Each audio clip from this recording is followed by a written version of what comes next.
warahmatullahi wabarakatuh. Perkenalkan, saya Kurot Wayun dari Prodi Keperawatan Poltekkes Kemenkes Pangkal Pinang tingkat 3.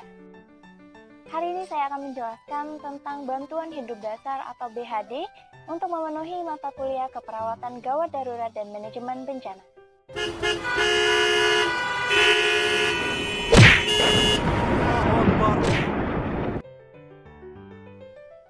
Bantuan hidup dasar adalah serangkaian usaha awal untuk mengembalikan fungsi pernafasan dan atau sirkulasi pada seseorang yang mengalami henti nafas dan atau henti jantung atau cardiac arrest. Tujuan dari bantuan hidup dasar adalah mencegah berhentinya pernafasan, mencegah berhentinya sirkulasi atau memberikan bantuan eksternal terhadap sirkulasi dan ventilasi dari pasien yang mengalami henti jantung atau henti nafas melalui resusitasi jantung paru atau RJP. RJP adalah langkah pertolongan medis untuk mengembalikan fungsi nafas atau sirkulasi darah di dalam tubuh yang terhenti.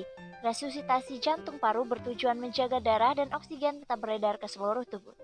Dalam bantuan hidup dasar atau basic life support, yang pertama adalah kita harus melakukan metode 3A, yaitu aman diri, aman pasien, dan aman lingkungan.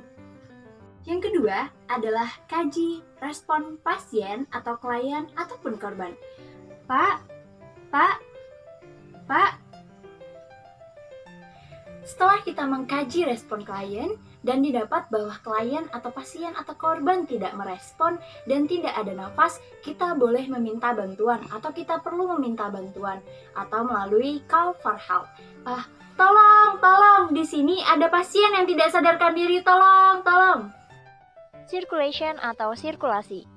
Setelahnya, kita perlu mengukur nadi. Pada pengukuran nadi, kita perlu mengecek pada nadi karotis, yaitu berada pada kiri dan kanan jakun, dicek menggunakan 2 jari.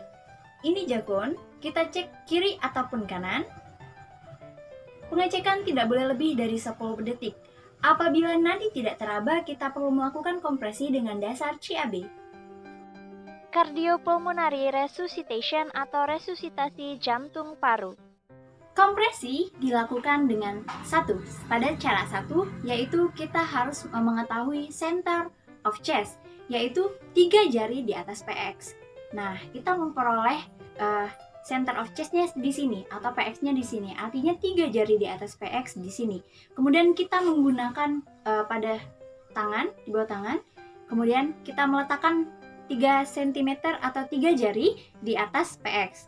Letakkan tangan, kemudian kita masukkan pada sela-sela jari dan lakukan kompresi. Cara kedua yaitu dengan menarik garis lurus pada puting susu. Apabila diperoleh puting susu di sini, kita tarik garis lurus menggunakan jari tengah. Seperti ini. Apabila garis lurus ditarik seperti ini, kita harus meletakkan jari tengah pada lurus dengan puting susu. Kemudian kita lakukan seperti sebelumnya, lalu lakukan kompresi. Kompresi dilakukan dengan perbandingan 30 kali kompresi dan 2 kali ventilasi. Kompresi dilakukan dengan menggunakan tekanan dari bahu, seperti ini. Kita kompresi sebanyak 30 kali kompresi berbanding dengan 2 kali ventilasi selama 5 siklus. 1, 2, 3, 4, 5, 6, 7, 8, 9, 10, 1, 2, 3, 4, 5, 6, 7, 8, 9, 3, 4, 5, 6, 7, 8, 9. Baru kita lakukan 2 kali ventilasi dengan cara menutup hidung dan mengangkat dagu apabila dia non-trauma. Dilakukan dengan kompresi ini dilakukan dengan kedalaman 5 cm dan kecepatan 100 kali per menit, di mana dalam 1 detik kita harus melakukan 2 kali kompresi. Dan kompresi ini dilakukan selama 5 siklus atau 5 kali. Dan catatan dalam melakukan RJP. Pilih tangan kiri sebagai tumpuan, kemudian pilih untuk menekan tumpuannya itu menggunakan dekat pangkal tangan, kemudian lakukan penekanan menggunakan tangan kanan di atas tangan kiri.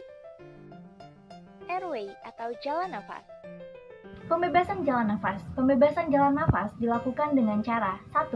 Mengkaji keadaan klien, apakah klien mengalami snorkeling atau keadaan di mana pangkal lidah jatuh ke arah belakang. Nah, kemudian kita juga harus menentukan pasien masuk ke dalam trauma atau ke dalam kategori pasien non-trauma. Apabila pasien atau klien masuk ke dalam kategori trauma, artinya tindakan yang dapat kita lakukan itu ada dua. Yang pertama adalah jaw thrust, yang kedua adalah chin lift. Nah, apabila pasien dikategorikan dalam keadaan non-trauma, kita dapat menggunakan head tilt chin lift. Pasien dengan kategori trauma, biasanya pada pasien ini menggunakan tindakan chin lift.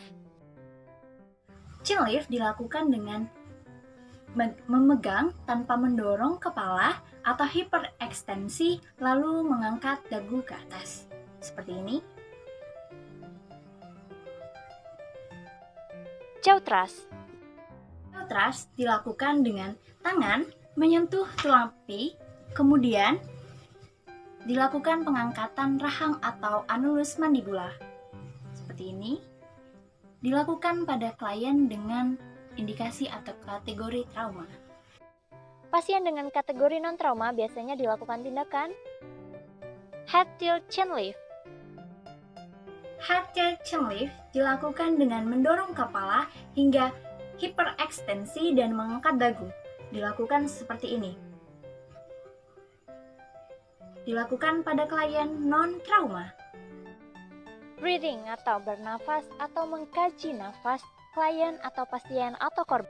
Nafas dikaji dengan memperhatikan 3 hal, yaitu look, listen, dan feel. Look atau melihat. Lihat atau kaji pergerakan dada pada pasien, adakah pergerakan ataupun tidak. Listen atau mendengar. Dengarkan adakah suara nafas melalui hidung maupun mulut. Feel atau rasakan. Rasakan adakah pergerakan dada atau pernafasan melalui hidung dan mulut. Dan setelah kita melakukan selama 5 siklus, kita lakukan kembali yaitu pengecekan nadi karotis. Dan apabila diperoleh bahwa ada nafas dan ada nadi karotis, artinya pasien dapat diberhentikan untuk CPR-nya. Ada nadi dan ada nafas, dilakukan dan dilanjutkan dengan pemeriksaan head to toe examination. Alasan kenapa penolong boleh menghentikan tindakan? Pertama adalah nadi terabah, kemudian yang kedua adalah bantuan datang, dan yang ketiga adalah tindakan yang kita lakukan lebih dari 30 menit sehingga kita sebagai penolong mengalami kelelahan hingga kita boleh memberhentikan tindakan. Thank you.